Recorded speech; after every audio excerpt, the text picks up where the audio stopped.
News, the headlines. Gibraltar marks 75 years since the deadly explosion aboard the RFA Bednam.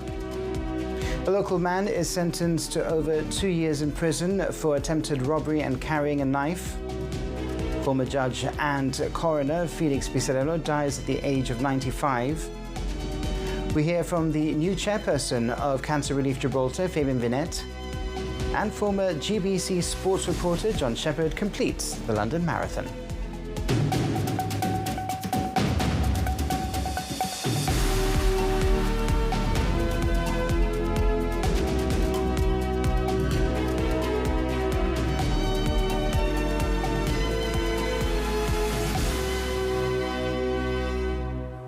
Good evening. Today marks 75 years since an explosion aboard RFA Bednam resulted in 13 deaths.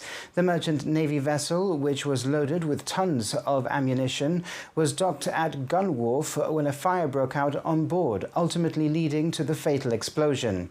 At a commemorative event this morning, the Minister for Civil Contingencies, Leslie Brusson, said the explosion left a lasting mark on Gibraltar and remains a sombre part of our history. Ian Try-Clarence spoke to Ronnie Balabish, who was a young boy at the time, and heard from Lynn Fitch, whose father was aboard the Bednam and survived. It's an emotional day, as you would expect, but my dad would be chuffed that I was somehow allowed to say chuffed. Chuffed is a good word.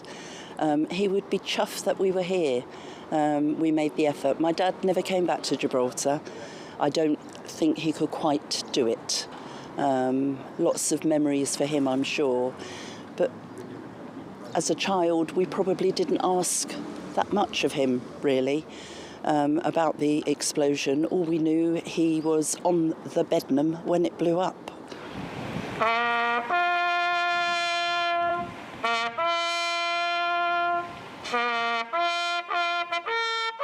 At about 10 in the morning, there was a huge bang explosion.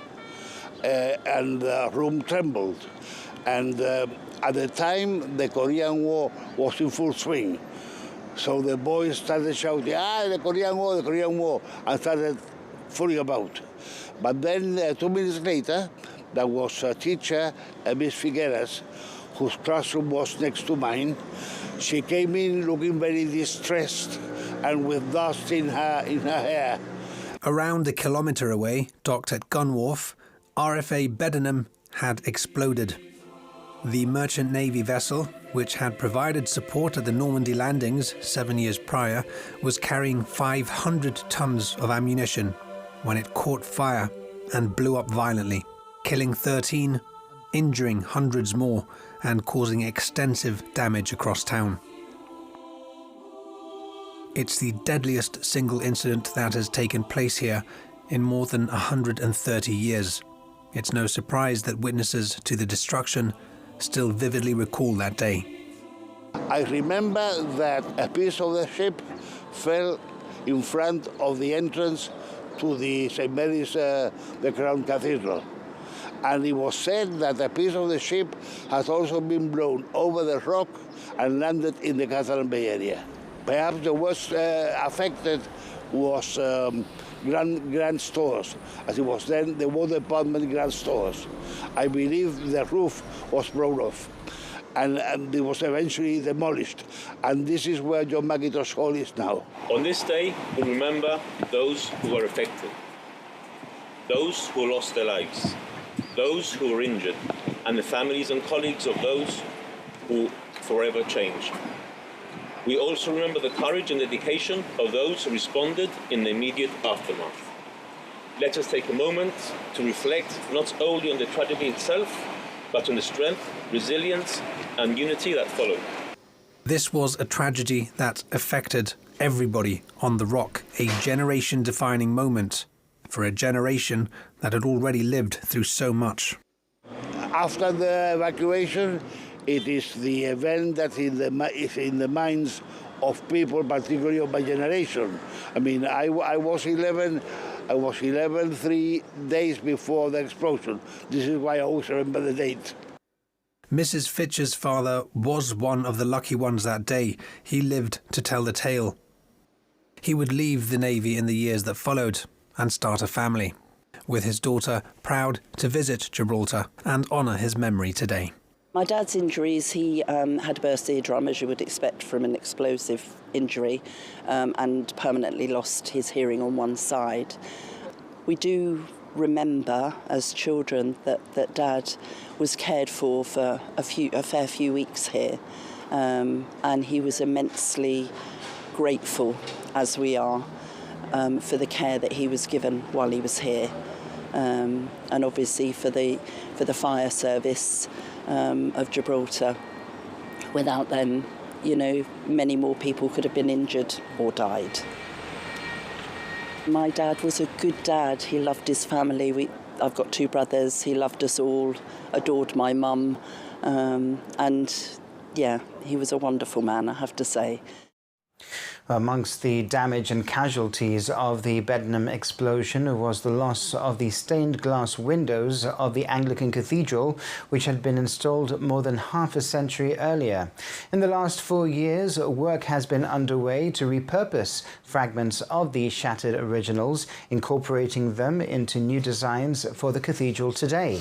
Well, yesterday, Dean Ian Tarrant dedicated 3 of the newly installed windows to all those who suffered in the explosion 75 years ago. Of course, there were 13 people killed by the explosion, not only seafarers but passers-by as well, and a number of people were injured or affected in other ways. So it's seared into the memories of anybody over the age of 80. Why did you think it was important to do it this way, to use those fragments of the original glass? To acknowledge the heritage, the history. So some of the glass is well over 100 years old. It's nice to keep that going, still in use. I'd like to think that the new glass panels that we've put up will last another 100 years. There were 9 stained glass windows on the side and the east window, all destroyed by the explosion of the Bednam. And they replaced the east window quite quickly with stained glass, but they replaced the other windows with plain glass. And then about 4 years ago, one of our church wardens remembered that we had some fragments of the old windows in store. And we got them out of store and thought, what can we do with them? And so we've now created 3 stained glass panels using fragments of the old windows. The window in Our Lady Chapel is 100% old glass. You can see an angel at the top, which was actually reconstructed from 2 different angels. And at the bottom, there is the image of Florence Emily Cordew, who was the older sister of John Mackintosh, who was born in Gibraltar and baptized in this cathedral in the 1860s. She ended up married to a royal engineer who became master of the Royal Mint in Calcutta. And when she died in 1912, he decided to dedicate a window to her memory here in the cathedral. So we have that image of a lady from the 19th century in our cathedral that's been preserved. A ship is a sign of salvation in the New Testament. Just as in the Old Testament, Noah's Ark was a sign of salvation, in the New Testament, a ship continues to be a sign of salvation. And a ship features in the logo of the World Council of Churches, so it can be seen as an ecumenical symbol as well. And in the St. George's Chapel there, where the ship is mounted, we have hosted Methodist and Orthodox services in recent years. So it's part of the unifying nature of the church. And then in the opposite corner, we have an image of an anchor, which is in memory of a man who was in the Royal Navy. And in that same window, we have a white ensign representing the Royal Navy. And in the other corner, a flying angel symbol, which represents the mission to seafarers, which the cathedral sponsors.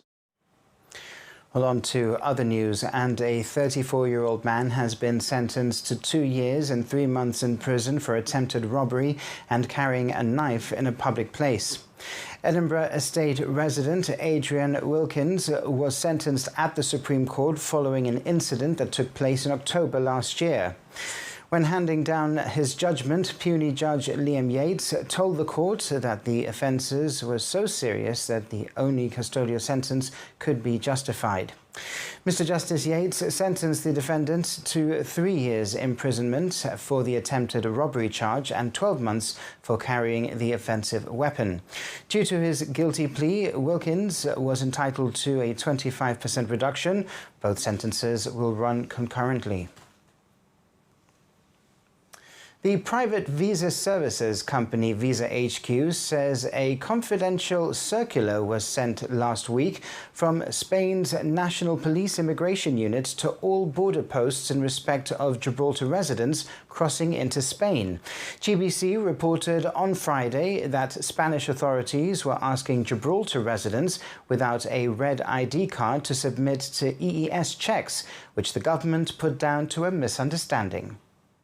In answer to GBC questions, the government said some anomalies detected on Friday appear to relate to misunderstood instructions through the Spanish chain of command. Number 6 confirmed that legal residents of Gibraltar with all colours of residence cards can access Schengen via Spain without EES unless they request to do so. The private visa services company Visa HQ says a confidential circular dated the 22nd of April was sent from Spain's National Police Immigration Unit to all border posts regarding Gibraltar residents, notably the land crossing at La Línea and airports handling Gibraltar traffic, to stop registering Gibraltar nationals in the EU's new entry-exit system. The EES has been fully operational since the 10th of April. Visa HQ says by omitting Gibraltar residents who technically remain UK nationals, Spain is bending an EU rule that has no written exemption for the territory. It says the police memo cites neither legal authority nor a time limit, but officials hint the measure is a temporary workaround until the long-negotiated EU-UK mobility agreement on Gibraltar takes effect on the 15th of July.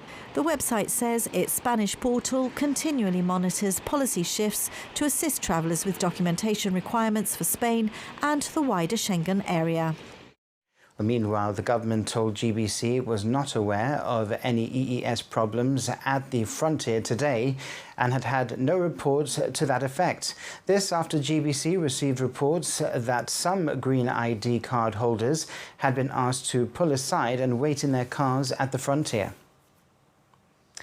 The former judge and coroner Felix Pisarello, CBE, has died at the age of 95. Felix Pisarello received the Medallion of Honor in 2015 for his services to the public in various ranks of the judiciary. At the time, the Chief Minister told Parliament that he had contributed to the interests of Gibraltar and its people in an exceptional manner. Mr. Pisarello was first appointed additional judge, the equivalent of what is now termed puisne judge. He also served as stipendiary magistrate and registrar of the Supreme Court and Court of Appeal. As coroner, he presided over the inquests into the 3 IRA deaths in 1988 under intense international scrutiny. Felix Pisarello dispensed justice in the Gibraltar courts for years, and although he was no soft touch, he had a reputation for being fair. Our condolences to his wife Maddie and their family. We're watching GBC News. Still to come, we hear from the new chairperson of Cancer Relief Gibraltar. A local artist has his works selected for a major exhibition in Berlin. And former GBC sports reporter John Shepherd completes the London Marathon. We'll be back in a few minutes.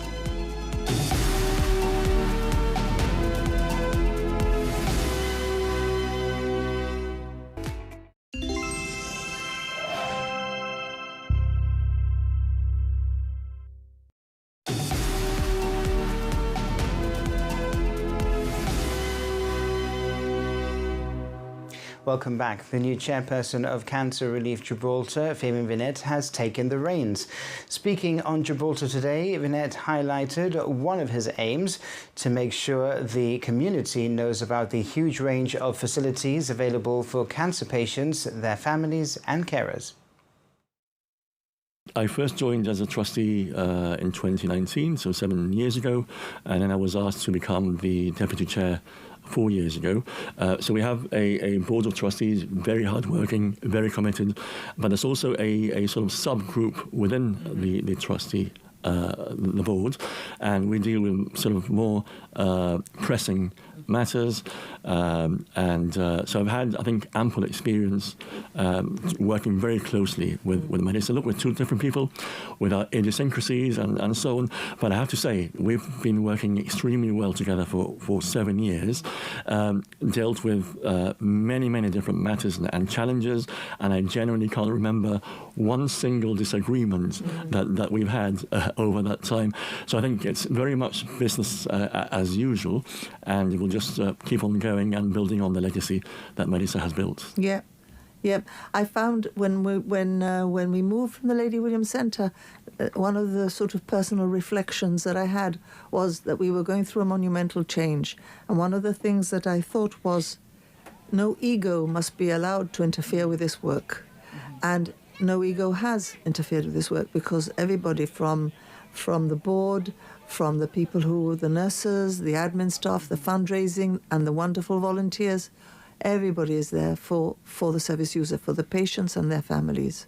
So what will be some of your priorities moving forward? I think there is still scope to offer even more and better services to our service users. I think I'd also like to see more education in terms of informing the community exactly what it is that we offer, and the huge range of different and distinct services, counselling and all sorts of things that we offer to help cancer patients and their families and carers. But if you were to ask me where I see cancer relief in the next 5, 10, 15 years, I think it's a continuation of where we are now. I want us to be able to continue offering services free of charge to everyone affected by cancer in any way in our community. I want our staff and our volunteers to continue to feel proud of their involvement with the charity. And I want the overwhelming support of our community, of corporates and individuals to continue.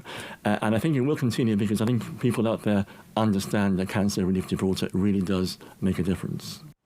The Gibraltar Bus Company has begun the first test runs of the new electric Upper Town buses, which are due to arrive after the summer. Route 1 will be tested between 7 a.m. and 1 p.m. with passengers welcome to ride and provide comments and feedback to drivers. The trial runs will allow the Ministry of Transport and the bus company to plan timetables and charging plans for these 6 new buses before they are put into service. Local artist Carl Alger recently had 6 of his works selected for a major international exhibition in Berlin, Germany. The show, Running with Scissors, brings together over 40 artists under the Kane Yo collective at Anders Gallery. Carl Alger was on Gibraltar Today. I have never been to this gallery before. I arrived on Wednesday late afternoon, and some of the other guys had arrived Sunday and Monday.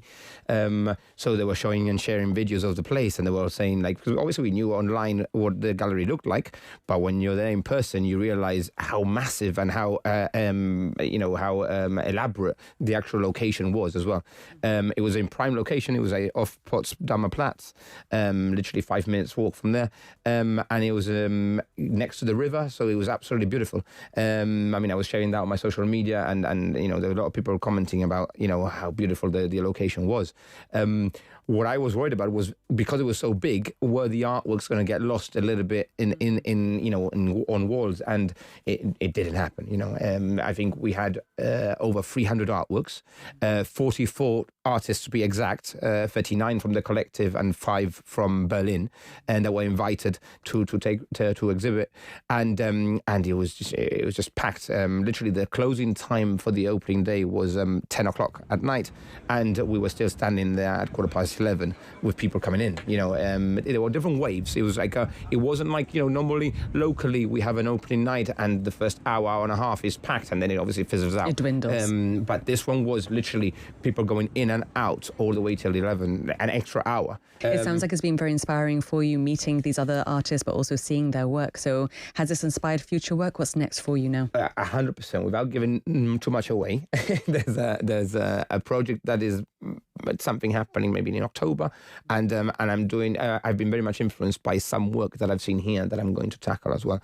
And that's another thing. It's all about networking as well. I mean, I made some very good new friends, and I can call them friends because we went out for breakfast, we started talking, and we already like jumping with ideas with each other. And Diego Palacios, a very very well known artist, is he's actually Chilean, but working at the moment currently in Venice, but he's been 5 years based in Berlin, so basically he's only been 1 year in Venice.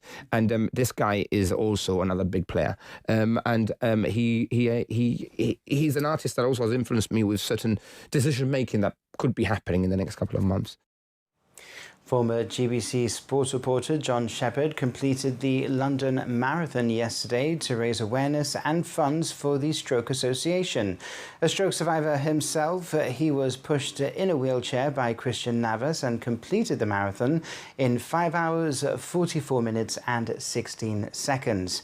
We caught up with John on his return to the Rock. Brilliant experience, London Marathon. I couldn't have done it without him. And I think he'll say I wouldn't have been there if not for John, 100%. So yeah, we've had a brilliant time. It was a tough trek. Did it in very good time. If there'd been a record for Little Britain, we would have done it. So yeah, and I'd be thankful everything that he's done for me to get me through this, and obviously the people that have helped me locally. Sean Reyes is one of them, and all the support we've had. We can't believe the amount of support. We had support from his family halfway around the course. So, it's been a brilliant experience. Definitely, yeah, really, really good. So, really humbling as well, no, John? Well, getting across the line is the only reason that I'm here is because of him. So, there you go. Well done, Shep. Smashed it.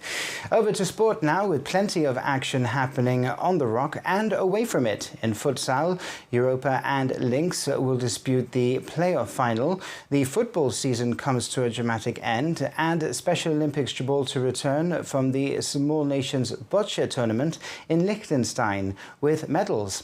But first, hockey, and against all odds, Grammarians are league champions. Here's Jose Maria Ruiz with the latest.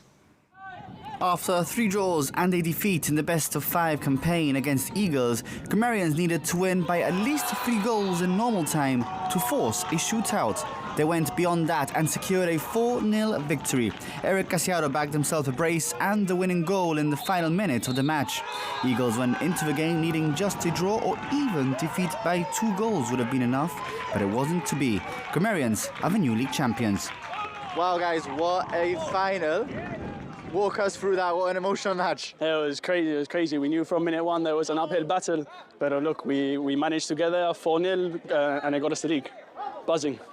I mean, coming into this game, what's the motivation like in the changing room? Was the belief, was the confidence in this result? Yeah, there was a lot of confidence. We knew what we had to do, and we came out and did it, no? So there we go.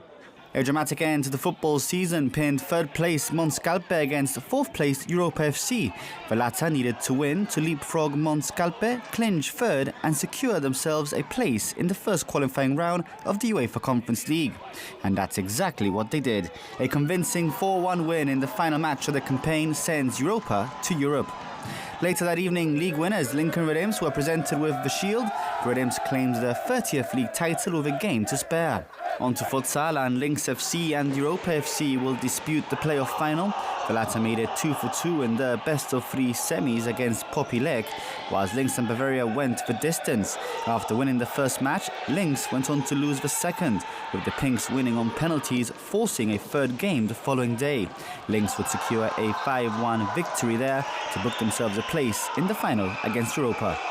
Special Olympics Gibraltar travelled to Liechtenstein for the Small Nations Boccia tournament, competing in doubles and a round-robin event against 5 other nations: the Faroe Isles, Luxembourg, Iceland, Liechtenstein and the Isle of Man.